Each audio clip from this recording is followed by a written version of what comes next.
People are told that money is a game of rules. They're told that if they follow the rules, save 10% of their paycheck, and work hard for 40 years, they will win. That is a lie. Money does not follow rules. Money follows laws. If you want to stop running on a treadmill and start building something that lasts, you must stop learning the rules and start learning the laws. I have watched the game from the rafters for a long time, and I'm here to share the blueprint for how wealth is actually architected. The first law is simple. Money craves speed, but wealth demands time.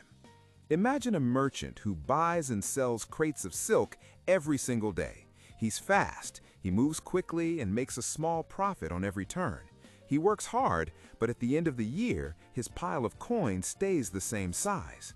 Now imagine a builder who buys a plot of land and holds it for years. He builds on it, watches the town grow, and lets the value compound.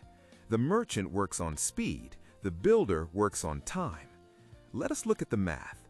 If you invest $10,000 at a 10% annual return, in 5 years you have about $16,000. That's speed. But if you hold that for 20 years, you have over $67,000.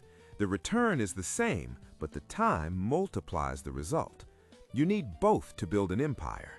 Speed is the distance between seeing an opportunity and acting on it, but time is what turns that opportunity into a fortune. Stop confusing fast action with fast results. The second law is that the person who provides the money controls the board. In every business, there are builders and there are buyers. The builders labor in the heat and do the work. The buyers control the map and set the terms. Consider a franchise business. A builder might work 80 hours a week to make the business successful, clearing $100,000 a year. But the buyer who provides the capital to own the brand or the building takes a percentage of every single transaction that happens in that building. The buyer does not labor in the heat. The buyer provides the capital. If you're just a builder, you're an asset to someone else. When you learn to become an allocator, even if you're allocating small amounts at first, you become the one who controls the outcome. You want to be the one who owns the shop, not just the one working in it. The third law is that leverage is a multiplier. Leverage does not create success, it magnifies it. Imagine you buy a shop for $500,000. You pay cash. The business grows by 20%, so the shop is now worth $600,000. You made a $100,000 profit.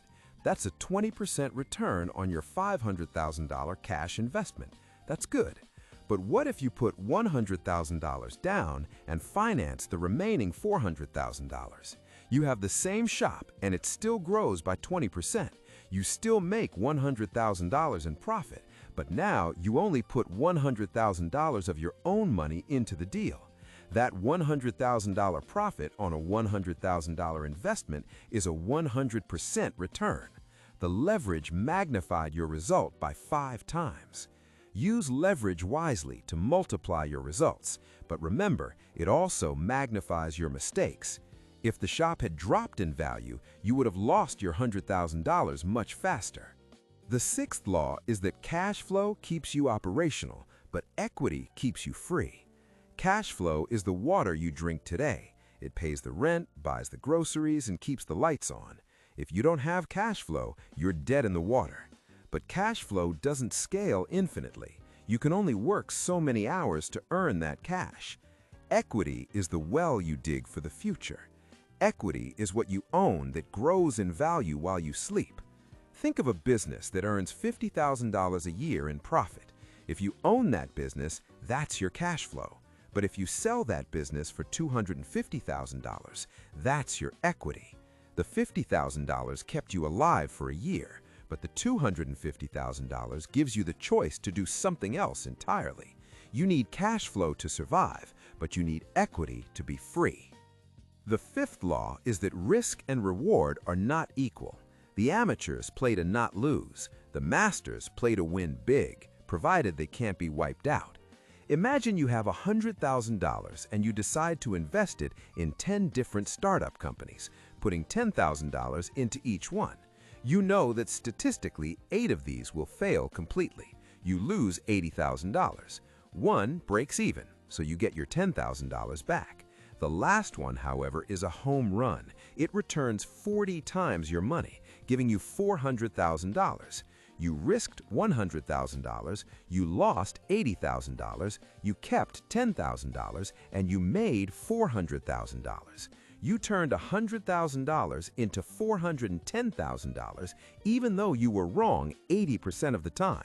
That's asymmetric risk. Seek deals where the reward is uncapped and the risk is defined. The sixth law is never risk the empire for a pot of gold. Many people win every battle, but then they get arrogant. They bet their entire army on one single massive siege for a prize that's not worth the risk. They want to end the game in a day. Imagine you've saved $200,000 over 10 years of hard work. You're offered a guaranteed deal that promises to double your money in 6 months. It looks perfect, so you take all $200,000 and invest it. If you lose, you have wiped out a decade of your life. You've gambled the empire for a pot of gold. Never risk the thing that makes you wealthy for a chance at a quick shortcut.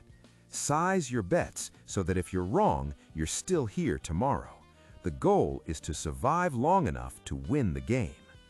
The seventh law is that diversification is a hedge against not knowing what you're doing. Wall Street will tell you to spread your money across everything. They do this because they don't know where the soil is good. If you're a master of your own trade, you don't diversify, you concentrate. You put your eggs in one basket and you guard that basket with everything you have. You know the risks, you know the people, and you know the market. You only diversify when you're guessing because you don't know the soil. Concentration is the mark of the builder. Speculation is the mark of the gambler. If you don't understand the risk and you don't have control, then you diversify because you're just hoping for a good outcome. But if you build a business or an investment that you truly understand, you don't need to hide behind 500 different stocks. You need to focus. Wealth is not a matter of luck. It's a matter of architecture. You don't build a masterpiece by throwing stones in a pile. You build it by following the laws of physics. Each law supports the next. You use momentum and time to build the base, capital and leverage to grow the structure, and cash flow and equity to secure the future. You manage risk and concentration to ensure the whole thing doesn't collapse. This is Net Plus, where money stops being a mystery and becomes a language you finally understand. Hit subscribe for more deep dive lessons that actually stick.